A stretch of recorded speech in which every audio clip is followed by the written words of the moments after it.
Selamat datang di channel Detektif Sanji, tempat berkumpulnya para pecinta One Piece yang haus akan teori, fakta tersembunyi, dan pembahasan mendalam seputar dunia ciptaan Eiichiro Oda. Di sini, kami tidak hanya mengikuti alur cerita, tapi juga menganalisis setiap petunjuk, menghubungkan fakta-fakta kecil yang sering terlewat, dan mencoba memecahkan misteri besar seperti siapa Joy Boy sebenarnya, apa tujuan sejati pemerintah dunia, hingga sejarah abad kekosongan yang selama ini ditutupi. Setiap video di channel ini disusun dengan riset yang mendalam, sudut pandang kritis, dan tentunya semangat nakama sejati.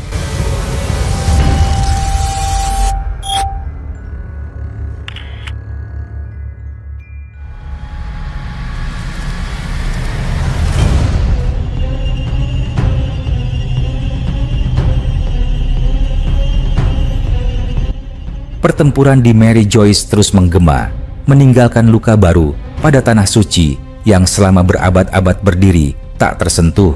Di tengah langit yang terbelah oleh kilatan cahaya dan guncangan haki, dua sosok Gorosei, Nusjuro dan Garling, telah bersiap melaksanakan rencana yang bahkan bagi standar mereka terdengar terlalu nekat. Rencana itu sederhana, namun berbahaya, menghancurkan Dragon dengan rentetan serangan besar tanpa memikirkan habisnya energi ataupun sisa haki. Keputusan ini bukan diambil secara spontan. Nusjuro sebelumnya telah menyampaikan pesan telepati kepada 3 Gorosei lain, memerintahkan mereka untuk bersiap menyalurkan haki secara langsung ke tubuh Nusjuro dan Garling begitu tubuh kedua petarung utama ini mulai melemah. Teknik itu hanyalah legenda bagi banyak orang di dunia. Tetapi bagi para Gorosei, teknik pembagian energi tersebut adalah senjata pamungkas. Selama 3 Gorosei lain masih mampu berdiri dan menyalurkan tenaga, Nusjuro dan Garling dapat bertarung seolah tidak mengenal batas. Namun, semua strategi itu ternyata bocor. Dragon berdiri tegak di hadapan mereka dengan mata yang tajam, seakan sudah memahami apa yang direncanakan musuh-musuhnya. Bahkan sebelum rencana itu terbentuk sempurna. Bukan hanya sekadar firasat, Dragon telah menggunakan kemampuan tertinggi dari The Voice of All Things, kemampuan yang memungkinkan tiap bisikan telepati para Gorosei terdengar jelas baginya seperti pembicaraan terbuka di ruang hampa. Tak butuh waktu lama bagi sang pemimpin pasukan revolusioner itu untuk mengangkat kedua tangannya dan memanggil badai yang mengamuk dari segala arah. Udara berputar, angin berkumpul, dan sebuah dinding angin raksasa terbentuk melingkari arena pertempuran. Dinding angin itu berputar seperti pusaran raksasa yang siap menelan siapapun yang mencoba menerobosnya. Aliran energi dari luar menjadi mustahil masuk. Dengan satu gerakan, Dragon memutus potensi penyaluran energi yang menjadi inti rencana para Gorosei. Garling menyadari hal itu dalam sekejap. Tatapan matanya tajam, namun mengandung kekesalan yang sulit disembunyikan. Dragon tidak hanya kuat secara fisik, tetapi juga telah mencapai tingkat kemampuan yang langka, bahkan di antara legenda-legenda masa lalu. The Voice of All Things yang selama ini dianggap sebagai karunia khusus para figur besar seperti Joy Boy dan, secara parsial, Gold Roger, kini dikuasai Dragon dalam bentuk paling sempurna. Nusjuro sempat merasakan kejutan besar. Dalam catatan masa lalu, hanya Joy Boy terdahulu yang pernah mencapai tingkat tertinggi kemampuan itu. Bagaimana seorang manusia dari era sekarang dapat menyamai pencapaian tersebut?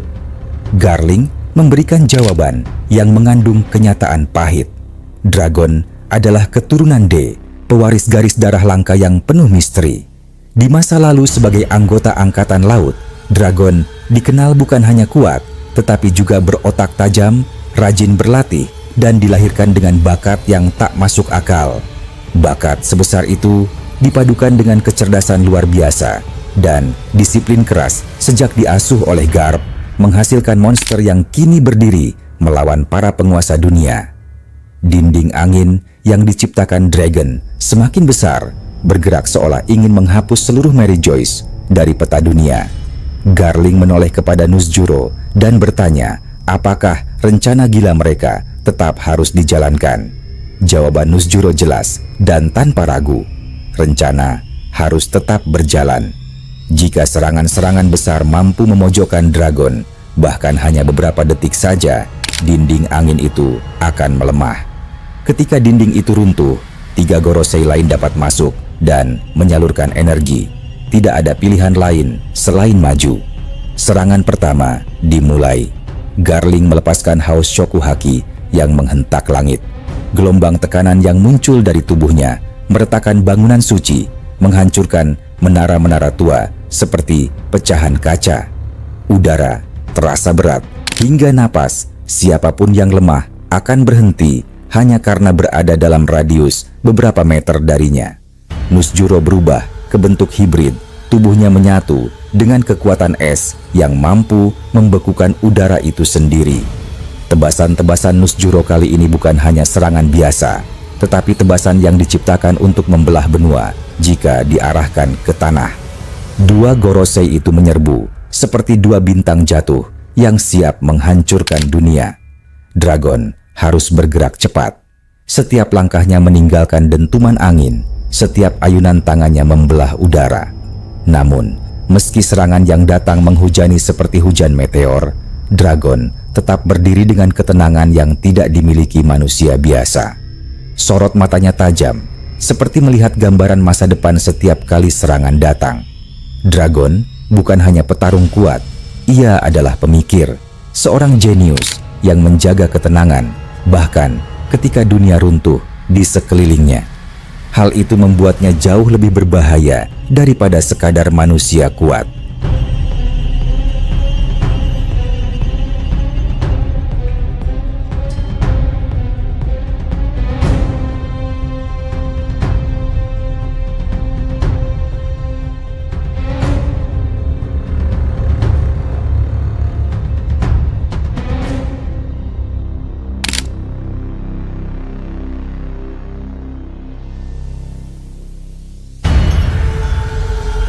Sementara Mary Joyce terguncang, kejadian lain sedang berlangsung di area gerbang keadilan. Marco, dengan tubuh Phoenix biru yang bersinar terang, telah menerobos pos penjagaan luar. Marinir di area itu tumbang tanpa memberi perlawanan berarti. Dari interogasi cepat, 2 informasi penting terkuak. Berita baiknya adalah Impel Down sedang berada dalam kondisi paling lemah. Magellan, sang penjaga penuh racun, sedang terkunci di toilet akibat efek samping buah iblisnya. Setiap kali itu terjadi, seluruh penjara berada dalam keadaan paling rawan karena sosok yang paling ditakuti para tahanan sedang tak mampu bergerak. Namun, kabar buruknya tidak kalah signifikan. Tombol pembuka gerbang keadilan hanya tersedia di pos bagian dalam. Untuk mencapai pos itu, Marco harus terbang melewati area penuh pengawas, dan jika terdeteksi, seluruh New Marineford akan bergerak. Marco segera menghubungi Katakuri dan BG, memerintahkan mereka untuk menyiapkan kapal pada kecepatan penuh. Begitu gerbang terbuka, kapal harus langsung menerobos tanpa memberi kesempatan pihak angkatan laut bereaksi. Katakuri memerintahkan awak kapalnya untuk memasang layar terbesar, sementara BG tidak gentar karena kapalnya yang berbentuk tank dapat mempercepat laju kapanpun dibutuhkan. Marco kemudian terbang tinggi, menerobos lapisan awan agar tidak terlihat pengawas. Sayangnya, pos bagian dalam dijaga oleh para Vice Admiral, bukan prajurit biasa. Setiap Vice Admiral adalah monster tersendiri, dan mengalahkan beberapa di antaranya sekaligus memerlukan waktu berharga yang tidak banyak tersisa. Namun, mundur bukan pilihan, dan Marco menargetkan Den Mushi terlebih dahulu untuk memutus komunikasi mereka dengan Akainu. Di sisi lain dunia, Hachinosu kembali berguncang. Gelombang kedua, aliansi Kurohige, tiba. Para bajak laut yang berada di pulau itu terdiam ketika sosok dari generasi lama muncul. Seorang legenda yang pernah bertarung dengan Roger dan kalah, tetapi tetap bertahan hidup dan tidak pernah ditangkap angkatan laut. Kini, ia muncul sebagai sekutu Kurohige. Dunia berada di ambang kekacauan terbesar sepanjang sejarah, dan masing-masing pihak bergerak seperti bidak catur menuju benturan yang akan mengubah nasib seluruh lautan. Ledakan angin gelap menggulung dari arah barat Pulau Hachinosu, membawa tekanan yang membuat seluruh udara seperti berhenti bergerak. Para prajurit marinir yang tengah menjaga pelabuhan seketika merasakan dada mereka menegang. Dari kabut hitam yang menyelimuti dermaga, muncul satu sosok yang auranya sudah cukup untuk membuat lutut siapapun lemas. Sosok itu bukan sekadar bajak laut kelas dunia, tetapi salah satu silver medalist, gelar langka yang hanya diberikan bagi bajak laut yang sepanjang hidupnya hanya pernah dikalahkan oleh dua monster legendaris, Gol de Roger dan Edward Newgate. Begitu langkah kakinya menginjak batu dermaga Hachinosu, amukan Haoshoku Haki meledak tanpa peringatan. Ledakan itu menghantam para marinir dan kru lemah Akagami Pirates bagaikan hantaman gelombang raksasa yang meremukkan segala sesuatu yang berdiri di hadapannya. Suasana yang sebelumnya hanya tegang, kini berubah menjadi badai kegilaan. Hachinosu benar-benar hidup sebagai pulau bajak laut paling brutal di dunia. Dari atas bangunan pilar raksasa, Dokyu menyaksikan kedatangan sekutu kuat itu. Bibirnya bergerak pelan, menyatakan bahwa hanya tinggal satu aliansi lain yang belum tiba untuk menyempurnakan kekuatan tempur Kurohige. Jika semua berkumpul, garis kemenangan akan berada pada genggaman. Sementara itu, di tengah medan utama, pertarungan antara Shanks melawan trio mematikan Kuzan, Shiryu, dan Van Augur berubah menjadi pusaran energi yang menghancurkan apapun di sekitarnya. Setelah sebelumnya melayangkan tebasan brutal yang membuat Teach terpental jauh dan membutuhkan waktu pemulihan, Shanks memilih mendukung kru Akagami yang hampir terhimpit oleh tekanan serangan lawan. Namun keputusannya membuat Kuzan, Shiryu, dan Van Augur mengepungnya tanpa ragu. Hembusan angin dingin, Kuzan berubah menjadi kawanan es berbentuk burung raksasa. Tubuh raksasa itu berputar, menabrak udara, hingga muncul kristal-kristal tajam yang berputar mengitari arena. Shanks menatap tanpa gentar, kemudian mengangkat pedangnya dan melepaskan tebasan Aramitama yang membelah es itu menjadi serpihan kecil yang beterbangan seperti hujan kaca.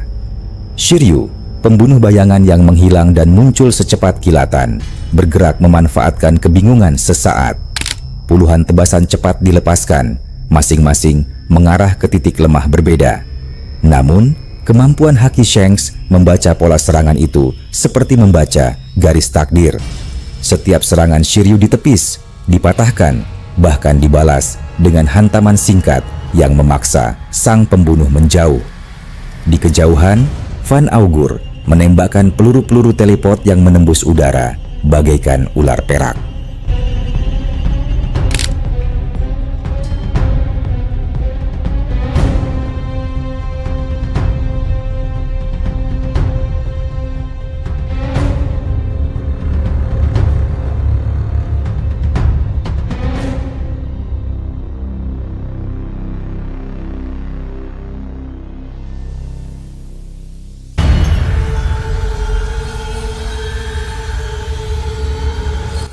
Namun tebasan jarak jauh Shanks membuat sniper itu melompat dengan kekuatan teleportasinya lagi dan lagi, setiap kali nyaris terbelah menjadi dua. Meskipun sendirian, Shanks berdiri bagaikan pohon raksasa yang tak bisa dijatuhkan badai. Di dalam bangunan tengkorak raksasa yang menjadi simbol Hachinosu, pertarungan lain berlangsung tak kalah sengit.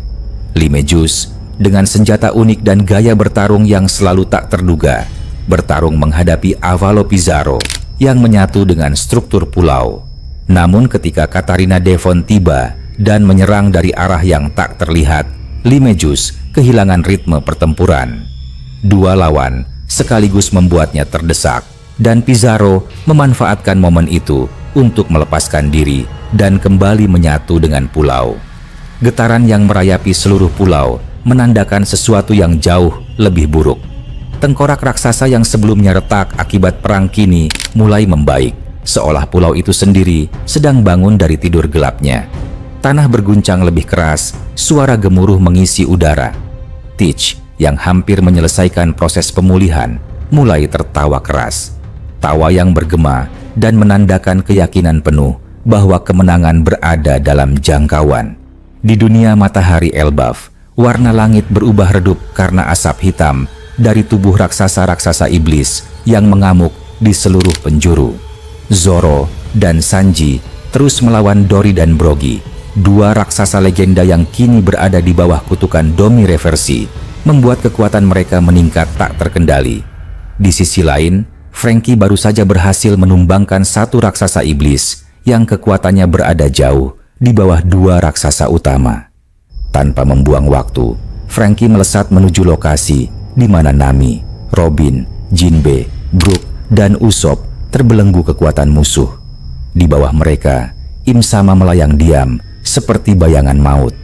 Keberadaannya cukup membuat jantung siapapun seperti diremas tangan raksasa. Sosok itu tidak bergerak, tidak berbicara, hanya menyaksikan pertempuran seperti dewa kehancuran yang menunggu momen tepat untuk menghapus dunia. Franky berhasil membebaskan seluruh kru dan semangat langsung mengalir dalam tubuh mereka setelah mendengar kabar bahwa Zoro dan Sanji telah naik ke dunia matahari.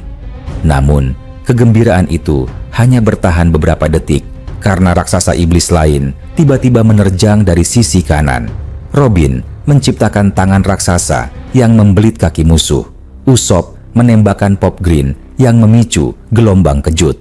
Zeus menyambar dengan petir raksasa. Jinbe dan Brook menutup serangan itu dengan penghancuran dari dua sisi, membuat iblis raksasa itu jatuh dengan dentuman yang menggetarkan tanah. Meskipun ancaman kebangkitan masih ada, kerjasama kru membuat serangan musuh tidak lagi menjadi bencana besar.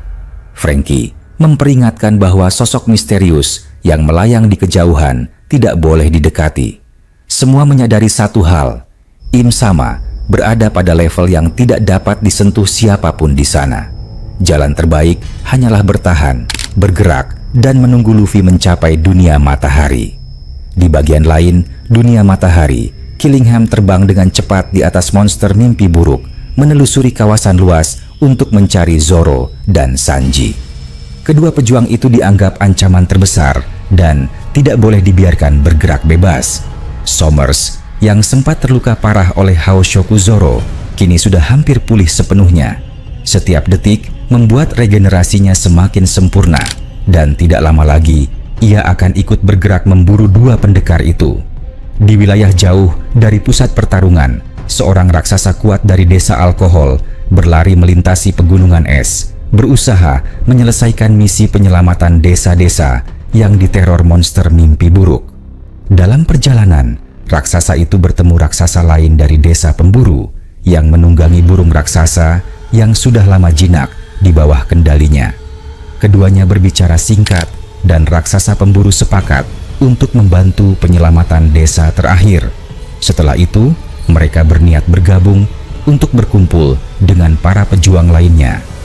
Raksasa pemburu mengangkat rekan dari desa alkohol untuk naik ke atas burung raksasa itu.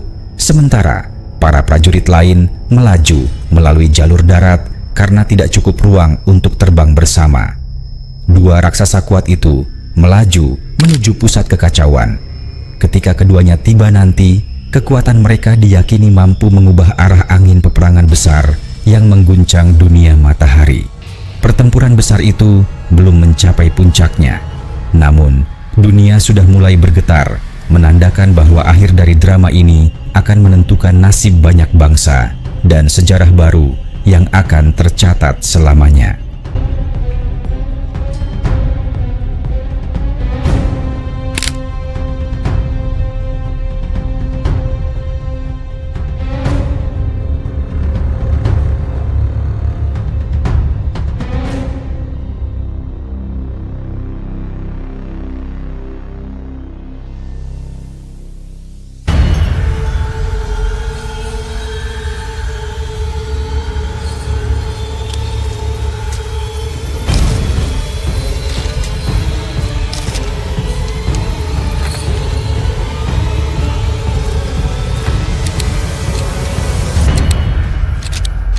Terima kasih sudah menyaksikan video ini sampai selesai.